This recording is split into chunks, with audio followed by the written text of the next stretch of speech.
తెలంగాణ రాష్ట్రంలో మరో ఎన్నిక రానే వచ్చింది. నిన్న మొన్నటి వరకు సర్పంచ్ ఎన్నికలు ముగిశాయి. సర్పంచ్ గా బాధ్యత స్వీకరించారు.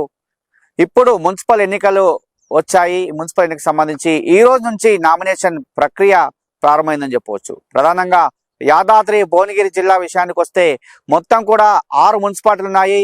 104 వార్డులకు ఎలక్షన్స్ జరుగుతున్నాయి. దీనికి సంబంధించి ఎన్నికల అధికారులు అన్ని ఏర్పాట్లు చేసినటువంటి పరిస్థితి మనం చూసాం. మరి యాదాద్రి భువనగిరి జిల్లాలో మొత్తం 1,32,802 ఓట్లుండగా అందులో 64,000 పైచిలకు స్త్రీలు, 67,000 పురుషులు ఉన్నటువంటి పరిస్థితి. మొత్తానికి 104 వార్డులకు సంబంధించి ఎలక్షన్లు అయితే జరుగుతున్నటువంటి పరిస్థితి చూసాం. ఈ రోజు నుంచి నామినేషన్ల ప్రక్రియ అనేది ప్రారంభమైంది. ఈ నెల 30 వరకు కూడా నామినేషన్ల ప్రక్రియ కొనసాగుతుంది. ఈ నెల 3వ తారీఖు నామినేషన్ల ఉపసంహరణ తేదీ అనేది డిక్లేర్ చేయడం జరిగింది. ప్రధానంగా చూసుకున్నట్లయితే మరి నువ్వా నేనా అన్నట్లు ప్రధాన పార్టీలు పోటీ పడుతున్నాయి. ఎందుకంటే మున్సిపల్ ఎలక్షన్స్ అనేవి పార్టీల గుర్తుపై ఉండేటువంటి ఎలక్షన్స్ కాబట్టి ఎన్నో రోజుల నుంచి వేచి చూసినటువంటి అభ్యర్థులకు బీఫామ్ దక్కాలనే ఉద్దేశంతో ప్రధాన పార్టీ ఇటు కాంగ్రెస్ పార్టీ కావచ్చు, ఇటు బీఆర్ఎస్ కావచ్చు, అదేవిధంగా బీజేపీ, మిగతా పార్టీలంతా కూడా పోటీ పడినటువంటి పరిస్థితి అని చెప్పవచ్చు. ఎందుకంటే మున్సిపల్లో గెలవాలి, ఈసారి చైర్మన్ కావాలని చెప్పి చాలా మంది తాపత్రయపడుతున్న విషయం చెప్పవచ్చు. మరి యాదాద్రి భువనగిరి విషయంకి వస్తే యాదాద్రి భువనగిరిలో మొత్తం 6 మున్సిపాలిటీ ఉన్నాయి. ఈ జిల్లాకు సంబంధించి మొట్టమొదటిగా భువనగిరి మున్సిపాలిటీ వచ్చేసి దాదాపు 35 వార్డులు ఉన్నటువంటి పరిస్థితి, చాలా పెద్ద మున్సిపాలిటీ అని చెప్పవచ్చు.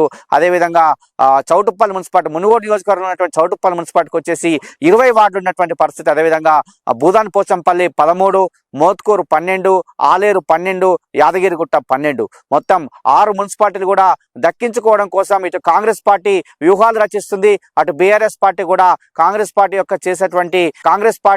అనుకున్నటువంటి ఇచ్చినటువంటి గ్యారంటీలను అమలు వేగవంతం చేస్తుందని చెప్పి ఇటు ప్రధాన ప్రతిపక్షంగా ఉన్నటువంటి బీఆర్ఎస్ పార్టీ, అదేవిధంగా బీజేపీ కూడా ఈసారి పోటీ పడినటువంటి పరిస్థితి కనిపిస్తుందని చెప్పవచ్చు. మరి యాదాద్రి జిల్లాలో మున్సిపల్ ఎలక్షన్స్ వేడి కనిపిస్తుంది. ఎక్కడ చూసినా కూడా మున్సిపల్ అభ్యర్థులు ఎవరు అనేది కూడా పోటీ అయితే నెలకొన్నటువంటి పరిస్థితి.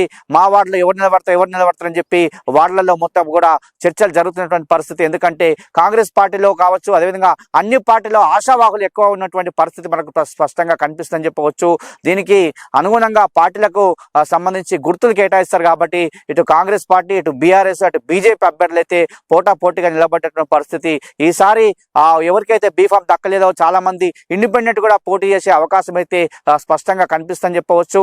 ఫిబ్రవరి 11న ఎలక్షన్లు జరగనున్నాయి. ఫిబ్రవరి 11 7 గంటల నుంచి సాయంత్రం 5 గంటల వరకు ఎలక్షన్లు అయితే జరుగుతున్నాయి. ఫిబ్రవరి 13న ఫలితాలు వెలువడతాయి. ఫిబ్రవరి 16న చైర్మన్ అండ్ వైస్ చైర్మన్ ఎన్నిక అనేది ఎన్నుకోబడుతుందని చెప్పవచ్చు. మరి ప్రధానంగా స్థానిక కలెక్టర్, యాదాద్రి జిల్లా కలెక్టర్ హనుమంతరావు ఎప్పటికప్పుడు కూడా ఎన్నికల కమిషన్ సంబంధించి వీడియో కాన్ఫరెన్స్ లో పాల్గొంటున్నారు. ఎప్పటికప్పుడు కూడా దిశానిర్దేశం చేస్తున్నారని చెప్పవచ్చు అధికారులకు. ఇటు లోకల్ బాడీ సంబంధించి జేసీ భాస్కరరావుతో కలిసి, ఇటు ఆర్డీఓలతో కలిసి కూడా ఎప్పటికప్పుడు కూడా మున్సిపల్ ఎలక్షన్ సంబంధించి ఎక్కడ కూడా ఎలాంటి అవంతరీయ సంఘటన జరగకుండా పోలింగ్ సిబ్బంది ఏర్పాటు చేశారు. అదేవిధంగా అన్ని శాఖల సమన్వయంతో, ఇటు పోలీస్ శాఖ, ఇటు వివిధ శాఖల సమన్వయంతో ఎలక్షన్స్ పకడ్బందీగా నిర్వర్తిస్తామని చెప్పి స్థానిక కలెక్టర్ ఎప్పటికప్పుడు చెప్తున్న విషయము. ఎట్టి పరిస్థితి కూడా ఎక్కడ కూడా ఇబ్బంది జరగకుండా 104 వార్డుల్లో ఖచ్చితంగా పోలింగ్ బూతులు అన్ని కూడా ప్రతిబంధిగా ఏర్పాటు చేసి ఎన్నికలు సమర్థంగా నిర్వర్తించాలని చెప్పి చేసినటువంటి పరిస్థితి చెప్పవచ్చు. ఈ రోజు నుంచే ఎన్నికల షెడ్యూల్ విడుదల కావడంతో మోడ్ ఆఫ్ కోడ్ అమల్లోకి రావడం జరిగింది. దానికి అనుగుణంగా ఎట్టి పరిస్థితిలో కూడా నగదే కానీ, అదేవిధంగా గుంపులుగా ఉండడమే కానీ ఇవన్నీ కూడా నిషేధించబడతాయి. కాబట్టి ప్రతి ఒక్కరు కూడా ఎలాంటి ఇబ్బంది లేకుండా ఈ ఎన్నికలు నిర్వర్తించాలని చెప్పి యాదాద్రి భువనగిరి జిల్లా కలెక్టర్ ఎప్పటికప్పుడు కూడా సమీక్ష నిర్వర్తిస్తూ చేయడం జరుగుతుంది. అదేవిధంగా ప్రధాన పార్టీలకు సంబంధించి ఈ ఆశావాహులంతా కూడా ఒక దగ్గర చేరి మాకని చెప్పి టికెట్ల మీద పోటీ అయితే నెలకొన్నది. ప్రధానంగా కాంగ్రెస్ పార్టీలో భారీ ఎక్కువ ఉన్నటువంటి పరిస్థితి.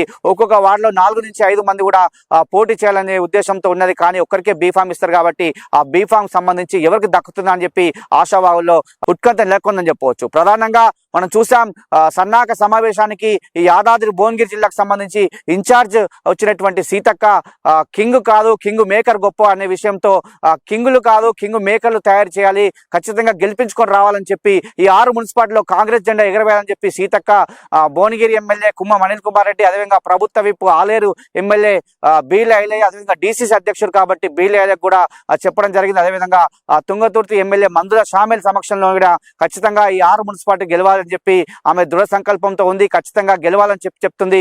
అదేవిధంగా చాలా మంది కష్టపడాలి, కాంగ్రెస్ పార్టీలో కష్టపడే వారికి మిగతా పదవులు ఉంటాయి కాబట్టి ఈ మున్సిపల్ ఎలక్షన్ లో ఎవరికైతే బీఫామ్ ఇస్తామో ఆ బీఫామ్ సంబంధించి వారిని గెలిపించాలని చెప్పి సీతక్క మొన్న మున్సిపల్ సన్నాహక సమావేశంలో చెప్పడం జరిగింది. అదేవిధంగా ప్రభుత్వ విప్ బీలేలే, అదేవిధంగా కుమ్మం అనిల్ కుమార్ రెడ్డి, మందుల షామిల్, కోమటిరెడ్డి రాజగోపాల్ రెడ్డి కూడా వ్యూహాలు రచిస్తున్నారు. ఖచ్చితంగా ఈ 6 మున్సిపాలిటీ గెలవాలనే ఉద్దేశంతో ఉన్నారు. మునుగోడు సంబంధించి చౌటుపల్లి మున్సిపాలిటీకి సంబంధించి 20 మున్సిపాలిటీ వార్డులు ఉన్నాయి. ఈ వార్డులకు సంబంధించి ఖచ్చితంగా కాంగ్రెస్ జెండా ఎగరవేయాలని చెప్పి మునుగోడు ఎమ్మెల్యే రాజగోపాల్ రెడ్డి ప్రయత్నం చేస్తున్నారు. భువనగిరి అదేవిధంగా భూదాన్ పోచంపల్లికి సంబంధించి భువనగిరి 35 వార్డులు, భూదాన్ పోచంపల్లి 13 వార్డులు గెలవాలని చెప్పి కుమ్మం అనిల్ కుమార్ రెడ్డి తాపత్రయపడుతున్నారు. అదేవిధంగా ఆలేరు ఎమ్మెల్యే ఇటు ఆలేరు 12 వార్డులు, ఇటు యాదగిరిగుట్ట 12 వార్డులు గెలవాలని చెప్పి ఆలేరు ఎమ్మెల్యే కూడా దృఢ సంకల్పం ఉన్నటువంటి విషయం చెప్పవచ్చు. అది మందుల సామెలు కూడా మోత్కూరు సంబంధించి 12 వార్డులు గెలవాలని చెప్పి కూడా దృఢ సంకల్పం ఉన్నటువంటి. అదేవిధంగా ప్రధాన ప్రతిపక్షం అయితే బీఆర్ఎస్ పార్టీ కూడా పావులు కలుపుతుంది. కాంగ్రెస్ పార్టీ అమలు కార్యక్రమం అనేది వేగవంతంగా లేదు. ప్రతి కార్యక్రమంలో 420 హామీలు ఇచ్చి మోసం చేస్తున్న ఉద్దేశంతో కాంగ్రెస్ ప్రభుత్వం పైన వెంటగడుతూ కాంగ్రెస్ ప్రభుత్వం చేసినటువంటి పథకాలన్నీ కూడా లోపభూయిష్టంగా ఉన్నాయి, ప్రజలకు చేరుతాలని చెప్పి బీఆర్ఎస్ పార్టీ కూడా ఈసారి గట్టిగానే పోటీ చేసే అవకాశం అయితే స్పష్టంగా కనిపిస్తుంది. ఈ బీజేపీ పార్టీ కూడా అదే విధంగా ముందుకు వెళ్తున్నటువంటి పరిస్థితి. సిపిఐ సిపిఎం కావచ్చు, ఇతర ఇండిపెండెంట్ మాత్రం ఈసారి కీలకంగా మారనున్నారు. ఎందుకంటే ఒక్కొక్క వార్డులో ఉన్నటువంటి వార్డులు ఒకవేళ మెజార్టీ స్థానాలు రాకపోతే ఇండిపెండెంట్లే చాలా కీలకం కాబట్టి ఇండిపెండెంట్ గెలిచిన వాళ్ళకు చాలా పెద్ద ఎత్తున వారు గెలిచినటువంటి పరిస్థితుల్లో చాలా పెద్ద ఎత్తున ఎవరికైతే రౌండ్ ఫిగర్ రాలేదో ఆ ఫిగర్ రానటువంటి పరిస్థితుల్లో చైర్మన్ ఎన్నికకు కీలకంగా ఇండిపెండెంట్లు ఉంటారు కాబట్టి ఈసారి ఇండిపెండెంట్ కూడా చాలా మంది పోటీ చేసే అవకాశం అయితే స్పష్టంగా కనిపిస్తుందని చెప్పవచ్చు. నిజంగా ప్రధానంగా మున్సిపల్ సంబంధించి ఇంతకుముందు పోటీ చేసి ఓడిపోయిన వాళ్ళైతే ఉత్సాహంగా ఉన్నారు. అదేవిధంగా ఇంతకుముందు సేవ చేసి మేము మళ్ళీ గెలుస్తామని చెప్పి కొంతమంది ఉన్నారు. ఎందుకంటే మున్సిపాలిటీలో చాలా కార్యక్రమాలు చేస్తామని చెప్పి కొంతమంది ఉన్నటువంటి పరిస్థితి. ఏది అయినప్పటికీ ఎన్నికల వేడైతే కొనసాగుతుందని చెప్పవచ్చు. యాదాద్రి భువనగిరి జిల్లాలో 104 వార్డులకు 6 మున్సిపాలిటీలకు అయితే ఎన్నికలైతే జరగనున్నాయి. ఫిబ్రవరి 11 అని చెప్పవచ్చు. ఆ రోజు 7 గంటల నుంచి 5 గంటల వరకు ప్రతి ఓటర్కు ఇబ్బంది కలగకుండా ఓట్లు వేయాలని చెప్పినటువంటి సందర్భం చెప్పవచ్చు. ఎక్కడ కూడా ఎలాంటి ఇబ్బంది కలగకుండా పోలీస్ శాఖ, అదేవిధంగా ఇరిగేషన్ శాఖ కావచ్చు, అదేవిధంగా రెవెన్యూ శాఖ, అన్ని శాఖలు ఎన్నికల కమిషన్ ఆధారంగా ఇక్కడ ప్రతి ఒక్కరు కూడా ఇబ్బంది కలగకుండా ఏర్పాట్లు అయితే చేసిన పరిస్థితి స్పష్టంగా కనిపిస్తుందని చెప్పవచ్చు. ఈ రోజు నుంచి నామినేషన్ల ప్రక్రియ ప్రారంభమైంది. 30 తారీఖు వరకు నామినేషన్ల ప్రక్రియ కొనసాగుతుంది. 3 తారీఖు ఉపసంహరణ తేదీ ఉంటుంది కాబట్టి అప్పటి వరకు అంటే 30 తారీఖు వరకు 3 రోజులే కేవలము నామినేషన్లు వేసే అవకాశం అయితే ఉందని చెప్పవచ్చు. దీనికి సంబంధించి ఇదంతా కూడా ఈసారి ఎలక్షన్స్ అనేవి బ్యాలెట్ పత్రాల ద్వారా ఉంటాయని చెప్పి ఎలక్షన్ కమిషన్ చెప్పింది. బ్యాలెట్ పత్రం ద్వారానే ఓట్లు వేయాలని చెప్పి చెప్పడం జరిగింది. ఇది కెమెరా అరుణ్తో శరత్, యాదాద్రి భువనగిరి జిల్లా.